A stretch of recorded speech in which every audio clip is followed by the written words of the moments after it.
नमस्कार, MS news में आपका स्वागत है। मैं हूं आपके साथ पूनम जैन। आइए नजर डालते हैं आज की हेडलाइंस पर। आमिर बेकरी गार्ड के ब्लाइंड मर्डर का सनसनीखेज खुलासा।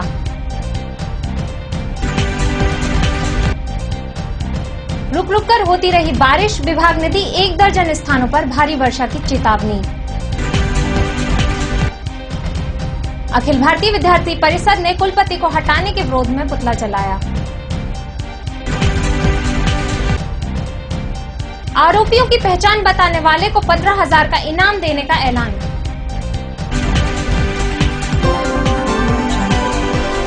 राजधानी भोपाल के हबीबगंज थाना क्षेत्र स्थित आमिर बेकरी के सुरक्षा गार्ड नारायण राव के ब्लाइंड मर्डर केस का पुलिस ने खुलासा किया है। पुलिस ने इस हत्याकांड के 2 आरोपियों को भी गिरफ्तार कर लिया है। डीआईजी संतोष कुमार सिंह ने बताया कि आरोपी चोरी करने की नियत से आमिर बेकरी के अंदर घुसे थे। ड्यूटी पर तैनात सुरक्षा गार्ड नारायण राव ने जब चोरों को देखकर चिल्लाया तो पकड़े जाने के डर से आरोपियों ने तेजधार हथियार से नारायण राव का गला रेतकर हत्या कर दी। हत्या करने के बाद आरोपियों द्वारा बेकरी के अंदर लगे सीसीटीवी कैमरे भी तोड़ दिए गए। हत्या करने के बाद आरोपी नरसिंहपुर स्थित करेली गाँव चले गए थे। जनवरी 2016 में आमिर बेकरी के गार्ड की हत्या कर दी गई थी और वहाँ से कुछ पैसे ले गए थे कुछ आरोपी। अभी विवेचना के क्रम में थाना हबीबगंज में इनको पकड़ा गया है और 3 आरोपी जिनके नाम क्रमशः चंदन, कमलेश और एक अन्य आरोपी है, इनको पुलिस ने हिरासत में लिया है। और इनसे हमने जो डीवीआर या जो सीसीटीवी कैमरे वगैरह तोड़े गए थे आमिर बेकरी में हुई घटना के दौरान, उसकी रिकवरी की गई है और अभी हम इनको रिमांड पे लेके और पूछताछ करके और सारी डिटेल इनसे पता करेंगे और कहीं अगर इन्होंने वारदातें की होंगी तो उसकी भी जानकारी ली जाएगी। ये श्यामनगर क्षेत्र थाना हबीबगंज में रहते थे और मूलतः ये नरसिंहपुर करेली नाम की जगह है नरसिंहपुर जिले में, वहाँ के रहने वाले हैं।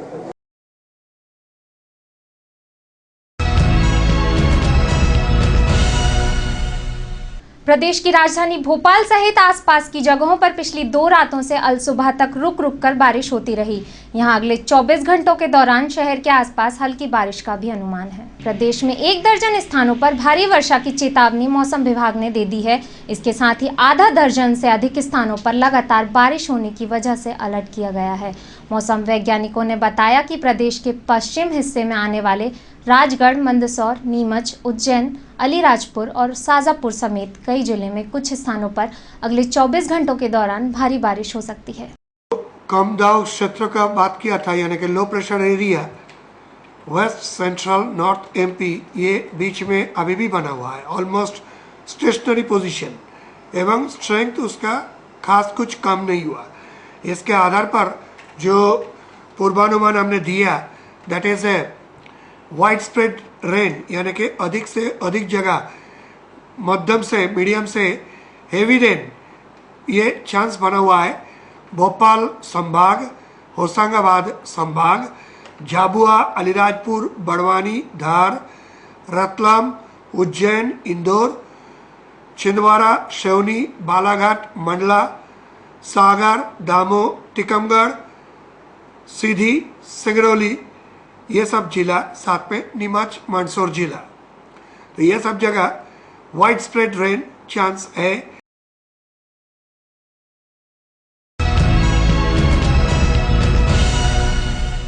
बरकतुल्लाह विश्वविद्यालय के कुलपति को हटाने की मांग को लेकर अखिल भारतीय विद्यार्थी परिषद ने पुतला जलाकर अपना विरोध जताया। विद्यार्थी परिषद के कार्यकर्ताओं का आरोप है कि बीयू के कुलपति एमडी तिवारी भ्रष्टाचार में पूरी तरह लिप्त हैं। जहां भी तिवारी पदस्थ रहे हैं वहां बड़े पैमाने पर भ्रष्टाचार किया। छात्रों ने उग्र आंदोलन की चेतावनी भी दी है।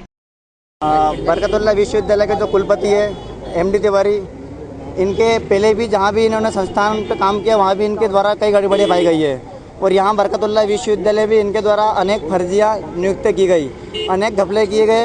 इसी के विरोध में अखिल भारतीय विद्यार्थी परिषद काफ़ी लंबे समय से संघर्ष करती आ रही है। पहले बीयू में ज्ञापन भी दिया, आंदोलन भी दिया, सरकार को भी चेताया, शिक्षा मंत्री से लेकर मुख्यमंत्री तक को सबको सतर्क किया।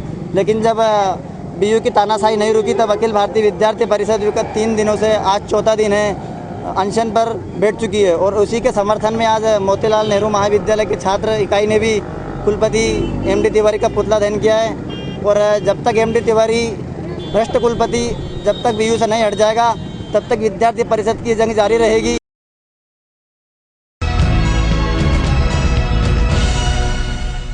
राजधानी में लगभग 43 लाख रुपए की लूट करने वाले आरोपियों की पहचान बताने वाले को 15,000 रुपए के इनाम दिए जाने का ऐलान किया गया है।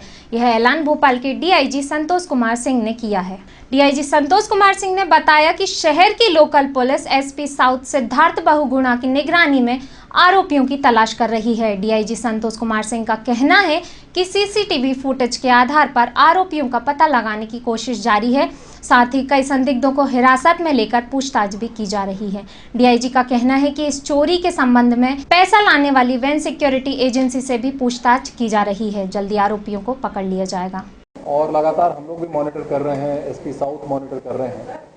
उस टीम की जिम्मेदारी पूरे फील्ड ऑपरेशंस की, लोगों से पूछताछ करना, आसपास जो लोग सूचना दे सकते हैं उनके मूवमेंट की, क्योंकि घटना जहां भी हुई है वहां तक वो पहुंचे होंगे, वहां से गए होंगे। रास्ते में कई जगह सीसीटीवी कैमरास हो सकते हैं, उनकी फुटेजेस को देखना, ये सारी कार्रवाई लोकल टीम कर रही है। कई टेक्निकल चीज़ों को हम इवेलुएट करते हैं, क्योंकि आपको पता ही है कि आजकल बहुत सारे टेक्निकल इनपुट्स भी रहते हैं, कैमराज से लेके बहुत सारे। उसके लिए क्राइम एडिशनल एसपी जो है उसको देख रही हैं और उनकी पूरी टीम इसमें लगी हुई है। और मूवमेंट हुआ है उसको कुछ हम लोगों ने ट्रैक किया है, कुछ हद तक हम पहचानने की भी कोशिश कर रहे हैं। हमारे पास सौभाग्यवश कुछ सूचनाएं भी आ रही हैं और हमारा पूरा प्रयास है और मुझे पूरा विश्वास है कि हम जो एक्चुअली एक्यूज हैं उनको आइडेंटिफाई भी करेंगे और उनको पकड़ेंगे भी आने वाले समय में। एक चीज़ हमने इसमें यह भी किया है कि क्योंकि सीसीटीवी फुटेज उपलब्ध है, कुछ गेस किया जा सकता है कि कौन से लोग हो सकते हैं, कुछ लोग पहचान भी सकते हैं। हम लोगों ने इसमें 15,000 रुपये का इनाम डिक्लेयर किया। जो भी हमें ऐसी सूचना देगा जो इनकी पहचान या इसके बारे में और जानकारी तक लीड करेगा।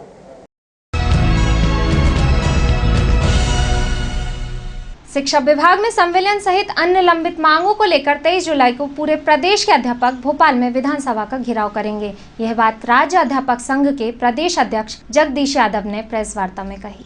राजधानी भोपाल में राज्य अध्यापक संघ ने पत्रकार वार्ता आयोजित की। संघ के अध्यक्ष जगदीश यादव ने पत्रकारों से चर्चा करते हुए कहा कि प्रदेश के अध्यापक शिक्षा विभाग में संविलियन, छठवें वेतनमान में सही वेतन निर्धारण, स्थानांतरण नीति, अनुकंपा नियुक्ति सहित अन्य मांगों को लेकर लंबे समय से लगातार संघर्ष कर रहे हैं, लेकिन हर बार शासन द्वारा अध्यापकों के साथ छलावा किया जाता है। साथ ही उन्होंने ये भी कहा कि मुख्यमंत्री शिवराज के सत्ता में 15 वर्ष बीत जाने के बाद भी समस्याएं जस की तस बनी हुई हैं।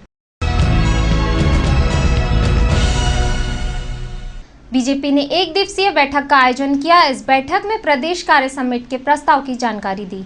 बैठक में महामंत्री अजय प्रताप सिंह और विधायक रामेश्वर शर्मा शामिल हुए। बीजेपी कार्यालय में एक दिवसीय बैठक का आयोजन किया गया। महामंत्री अजय प्रताप सिंह ने पत्रकारों से चर्चा करते हुए प्रस्ताव की जानकारी दी और बताया कि प्रस्ताव को रामेश्वर शर्मा ने प्रस्तुत किया। इस प्रस्ताव को समर्थन उच्च शिक्षा मंत्री जयभान सिंह पवैया जी ने दिया। इस प्रस्ताव में मोटे तौर पर विगत दिनों में हुई घटनाओं का उल्लेख किया गया। इसके साथ ही उन्होंने बताया कि मध्य प्रदेश सरकार ने कारीगर आयोग बनाने का निर्णय लिया है। मध्य प्रदेश में बड़ी संख्या में कारीगरी व्यवसाय से जुड़े समूह हैं। उस समूह की तरफ सरकार का ध्यान आकृष्ट करने के लिए आयोग बनाया गया है। किसानों के संदर्भ में भी इस प्रस्ताव में जिक्र किया गया है। आंदोलन की, जिसे लोग बाग किसान आंदोलन कहते हैं, उसकी पृष्ठभूमि का उल्लेख है। वस्तुतः हम इसको किसान आंदोलन नहीं मानते हैं। किसानों की आड़ पर कुछ अराजक तत्वों ने प्रदेश सरकार और प्रदेश को अस्थिर करने का प्रयास किया था। उनके प्रयास को हमारे मुख्यमंत्री जी ने राजनीतिक पहल करके किस तरीके से असफल किया है, इसका उल्लेख है। और जो कुछ इस सारे घटनाक्रम से विषय उभरे हैं, उन विषयों को संबोधित करते हुए माननीय मुख्यमंत्री जी ने किसानों के हित में कुछ नवीन घोषणाएं की हैं।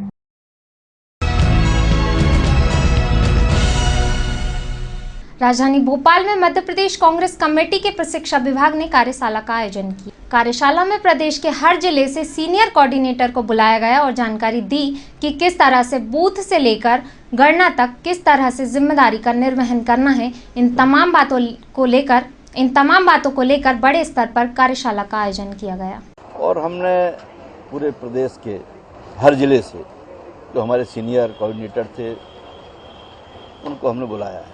और इस प्रशिक्षण विभाग का दायित्व होता है कि बूथ प्रबंधन से लेकर गणना अभिकर्ता तक किस तरीके से हमें जिम्मेदारी का निर्वहन करना है, उसके संबंध में एक बड़ी कार्यशाला हमने आयोजित की है, जो हर जिले और ब्लॉक लेवल पर प्रशिक्षण शिविर लगाएगी और कांग्रेस पार्टी की विचारधारा, कांग्रेस पार्टी का बूथ मैनेजमेंट, कांग्रेस पार्टी के आज़ादी का इतिहास और जिस तरीके से भारतीय जनता पार्टी के लोग, आरएसएस के लोग कांग्रेस के बारे में बार बार प्रश्न खड़ा करते हैं, कांग्रेस ने क्या किया, तमाम बातों को हम कार्यकर्ताओं तक पहुँचाएगी। उसके लिए ये हमारा कार्यशाला है।